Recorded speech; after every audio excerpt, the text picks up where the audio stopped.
A man who's that famous, he's going on tour next year. The legendary former Met Police detective Peter Blake... What have I done there? Bleksley? What's wrong with me? Peter Bleksley, good afternoon, sir. I'm sorry about that. I've probably seen it feeling so bleak about the United Kingdom that I called you Peter Bleksley. What's in a name, Mr. Vine? Really, it doesn't matter. There's only one objection to calling me Jeremy Vine, and it's nothing. He's a brilliant broadcaster. He just rides bikes, and I hate people that ride bikes and shave their legs and wear Lycra. How are you, PB? You all right? I'm very well and looking forward to moving on from our mutual leg pulling. Thank you. Nice. Epping, thought about you over the weekend. Interesting. Quite a bit of footage coming out. Interestingly, at the beginning of the footage, 50% of the protesters were women, which I think is very relevant. I don't know if you've seen or heard that lady on X. Have you seen that, where she's walking down holding a camera and she's saying, look, I'm a middle-class mum of three, I'm not far right, I don't like what's happening in my community, I'm scared from a female point of view, blah, blah. I think that's very relevant. But, of course, then you see, on the television, you see the thugs attacking the police van and throwing the rocks, and that does nothing to help what is undoubtedly a feeling spreading across this country that something needs to happen. Wouldn't you agree with that? That feeling is spreading so far, so wide, and the emotions are running so deep that this clueless Prime Minister really doesn't have a handle on what's going on. Now, of course, I am never going to condone anybody throwing something at a police officer, trying to rip the wing mirror off a police van. Please don't do that. It's idiotic. But the depth of feeling, because yet again we see with almost every passing day dozens of boats turning up, hundreds if not thousands of people every week who we don't know who they are, we don't know where they've come from, we don't know their intentions, and we get to find none of that out, by the way, and we're paying for them. It's an outrage of monumental proportions. I think whenever we talk about this, you and I, but other people as well, the left, just hear me out, will go, oh, you're labelling everybody as a sex pest or a criminal, or no, I'm not. But when the people of Epping, I mean, I've had a text from somebody who says my daughter lives next door to the Bell Hotel and I'm really, really scared for her. But when people see strangers coming into their town, no vetting, as you say, and this is all alleged, but this 38-year-old asylum seeker, which is why there's been tension down there, apparently had been in the country a number of days and is accused of sexually assaulting a 14-year-old girl. He denies those allegations, probably. I'm sure that's legally that will go through. That's going to wind people up, because, hold on a second, I've got a teenage daughter. This piece of whatever isn't vetted. He's been allowed here. He's in that hotel. I don't want to go out. I don't see how raising that as an issue, if you live in Datchet or Epping or wherever, is so appalling. I don't see how it can be labelled anything other than looking out for yourself and other people. And here's something I wanted to say to you, and I said it earlier. We've sat on panel shows, we've sat in studios with female broadcasters advocating, quite rightly, women's rights. These are the people that support every activist thing going, the Palestinian cause, transgenderism. They'll be screaming and going, this is outrageous, these poor migrants. Why are they not, Peter Bleksley, saying there are women in these towns in danger and young girls from migrant men who we have not a goddamn idea who they are and where they came from? Why is that not brought to pass? Because it is patently obvious to anybody else that's where the problem lies. Because these counter-protesters, see how polite I'm being, yes, are generally speaking Guardian reading, lentil munching, unhinged idiots who really, I think, must be being funded by some nefarious source in some way, shape or form. It'll be very interesting to find out. And they are clearly, as my old dad would have said, off their rockers. They are blind to the truth. Let's talk about something where there was a conviction. I was researching a case today about an Afghan who came here as a boy back in 2010. He was fostered by one family, misbehaved, fostered by another well-intentioned family, eventually left them.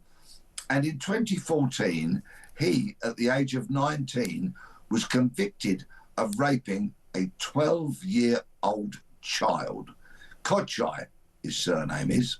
He got 9 years, served only 4.5, and got deported. And then guess what?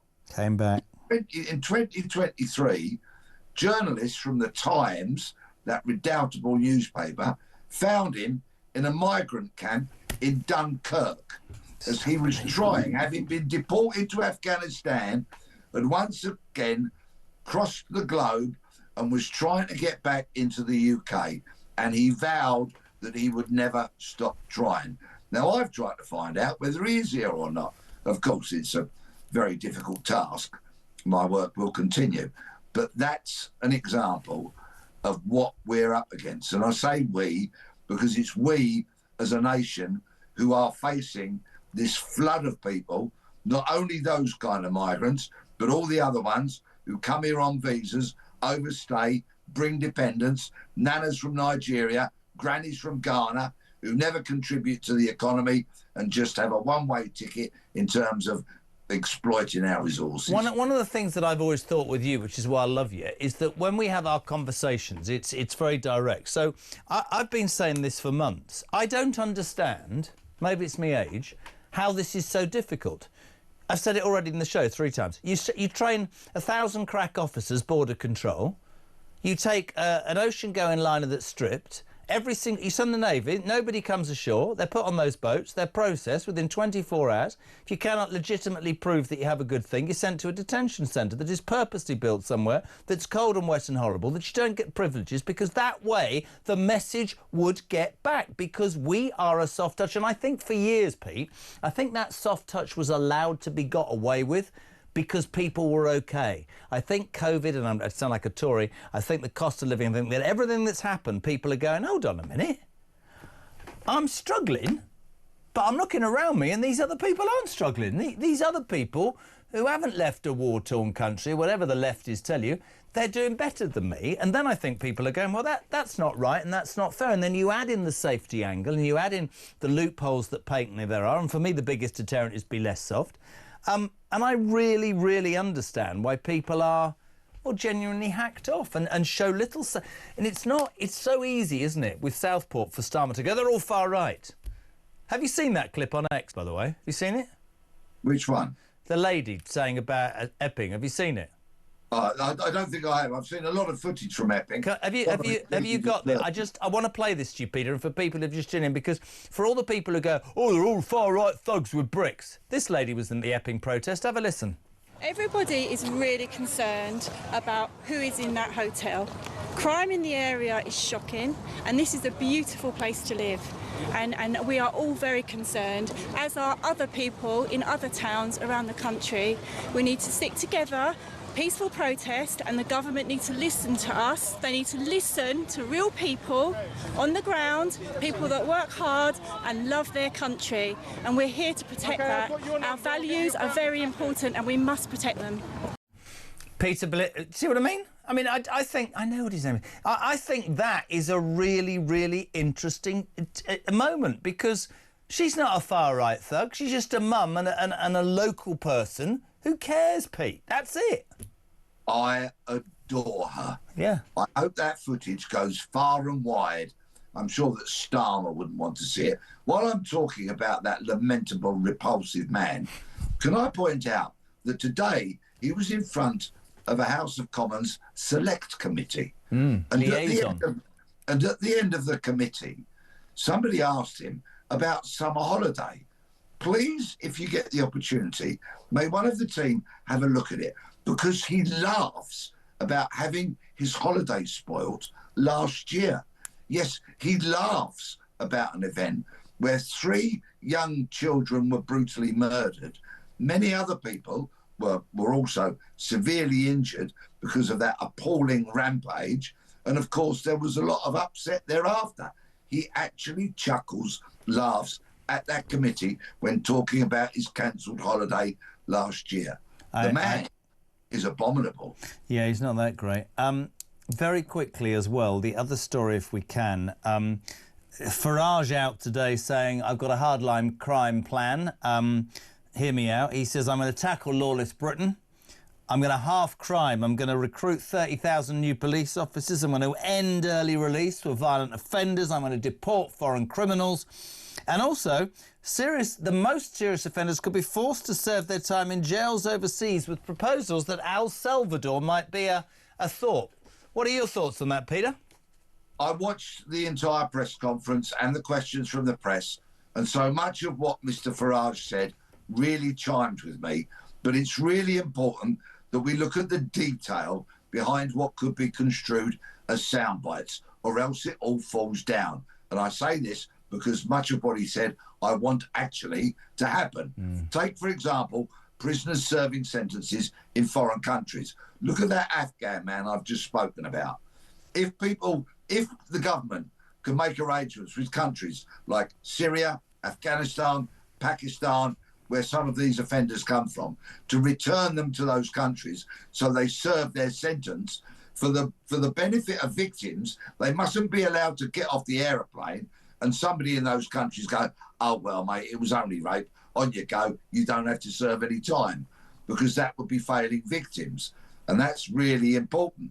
And then look at, with our porous rubbish borders, we have to make those strong enough to ensure that people like that Afghan man I've spoken about tonight can't make his way back to France and try and get back into the UK.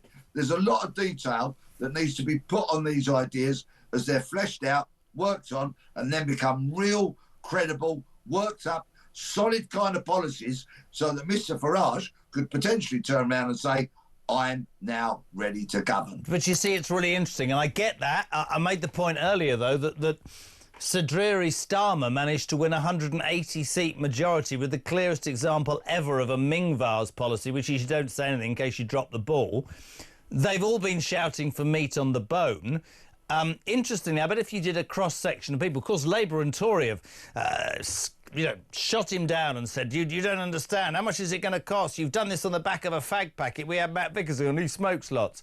What Nigel Farage, and you started your response with this, does better than anybody else right now is his political antennae tells me he gets it, and he speaks about what people in this country are talking about. The water cooler or whatever they call it. I'm old-fashioned, right? Whereas we have politicians in every other party, oh, we can't...